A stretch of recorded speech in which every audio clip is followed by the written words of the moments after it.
México no se acuerda del Mundial del 86 por los goles, se acuerda por el olor a tortilla recién hecha que entraba a la sala mientras prendían la tele, por el calor de junio pegándose en la espalda, por las banderitas de papel colgadas afuera de cada tiendita, por la voz del vecino gritando el gol desde la otra cuadra, antes que tu propia tele lo transmitiera.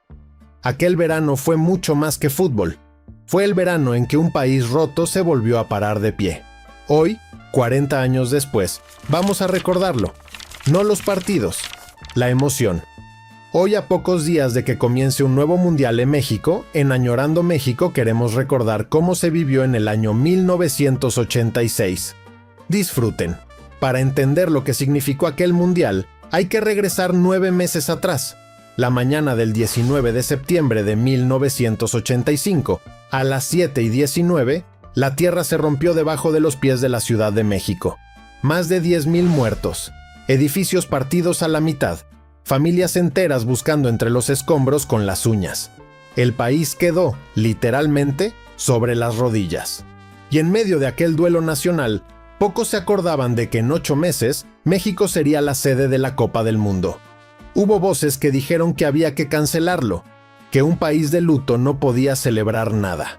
Pero pasó algo extraño, casi mágico. La gente, esa misma gente que estaba enterrando a los suyos, decidió que el mundial iba, que se hacía, que México le iba a demostrar al planeta entero que aunque nos hubiéramos caído, sabíamos volver a levantarnos.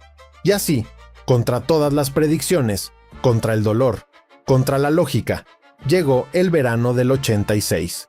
El verano que no debía haber pasado, pero pasó. El verano en que México se decidió a renacer. La ciudad amaneció pintada de 3 colores. No exagero. De la noche a la mañana, todas las calles se llenaron de banderitas de papel verdes, blancas y rojas, colgadas con hilo cáñamo de poste a poste. Las tienditas las regalaban con la compra. Los puestos de tacos las ataban a sus lonas. Los coches iban con una banderita en la antena, peleando con el viento. Los niños las llevaban pegadas en las mochilas, arrugadas, manchadas, pero ahí seguían. Había un olor particular en esas banderitas.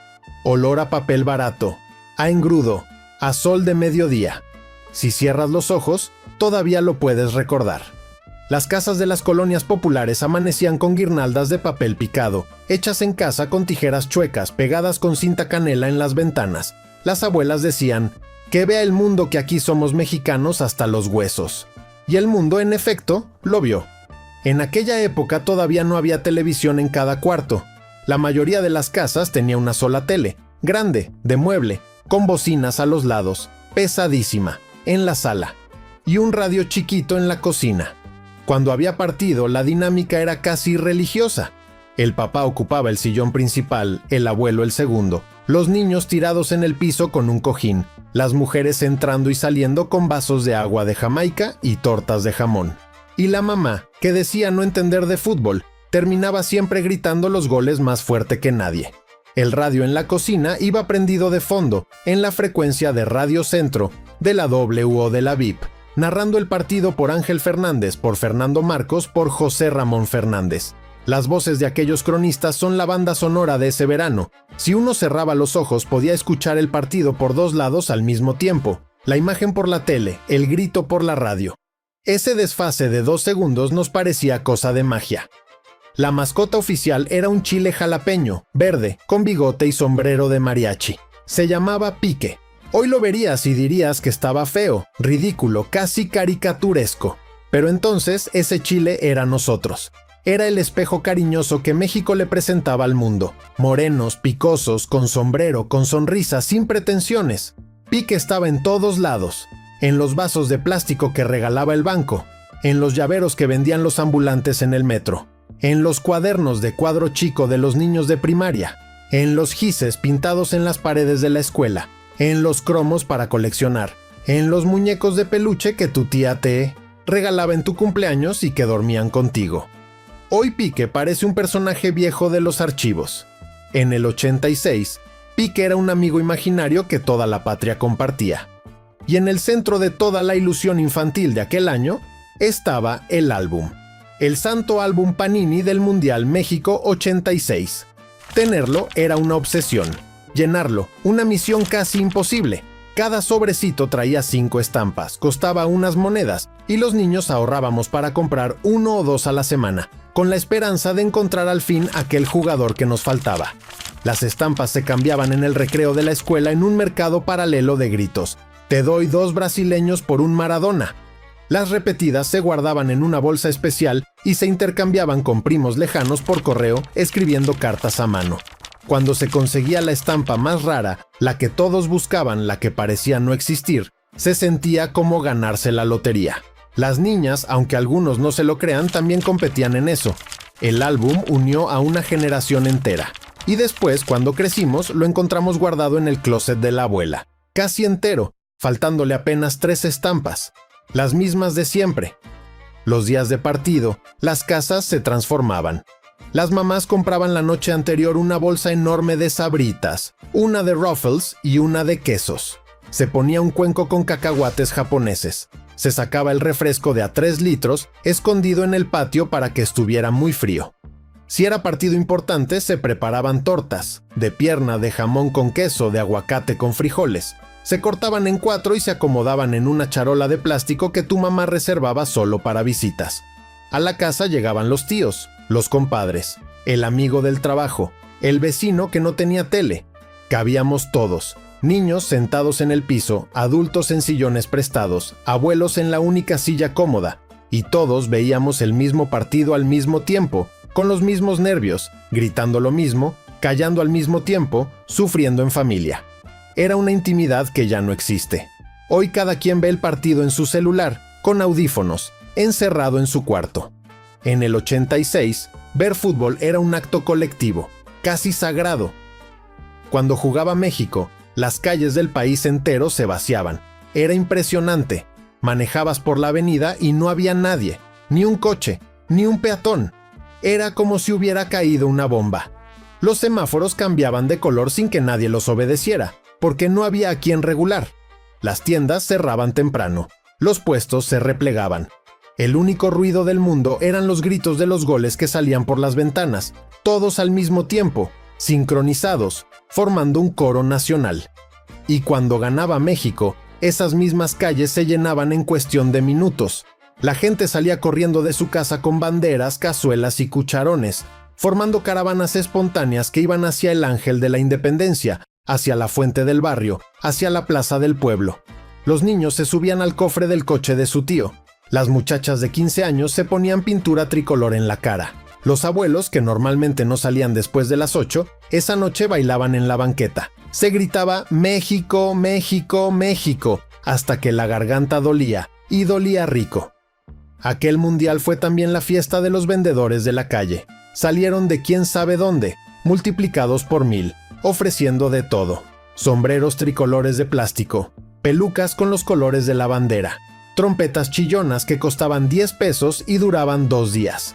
Banderas de tela mal cosidas pero llenas de orgullo, camisetas piratas de la selección, copias casi perfectas de la oficial pero por una 10ª parte del precio. Esos vendedores ambulantes eran los proveedores anónimos de la felicidad nacional.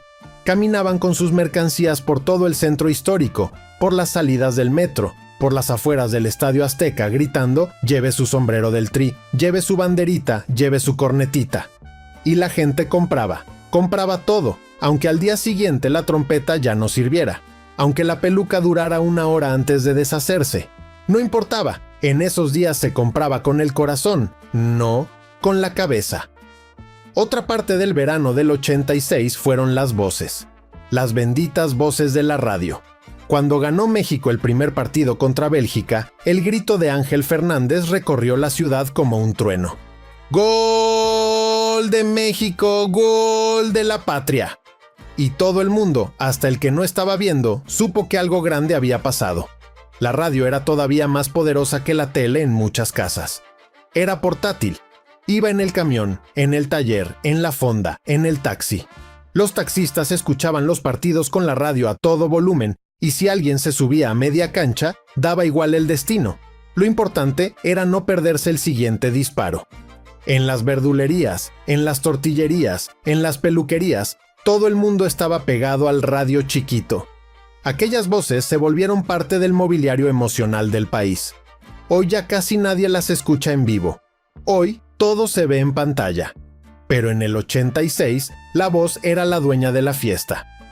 Toda nostalgia tiene un soundtrack, y la del Mundial del 86 es muy claro.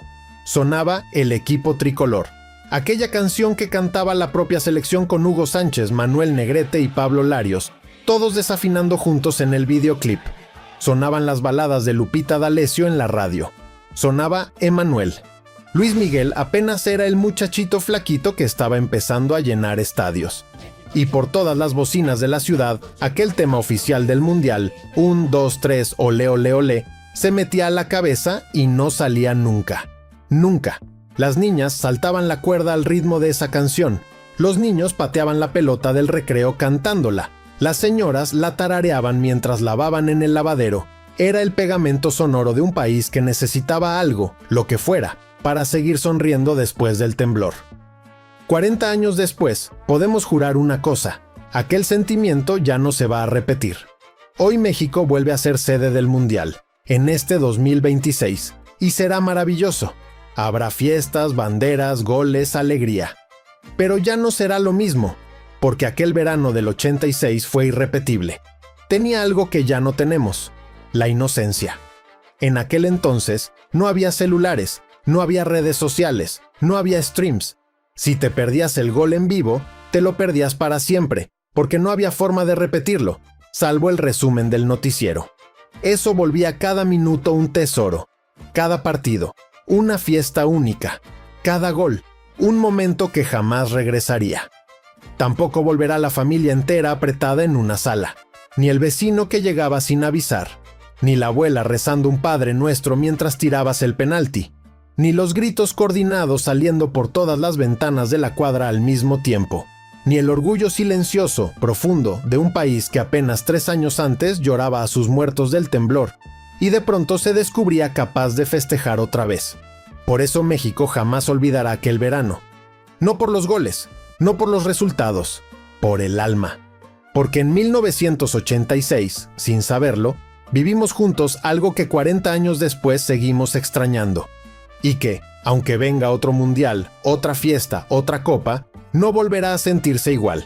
Ahora dime, ¿crees que el mundial de 2026 superará al de 1986? Queremos saber tu opinión.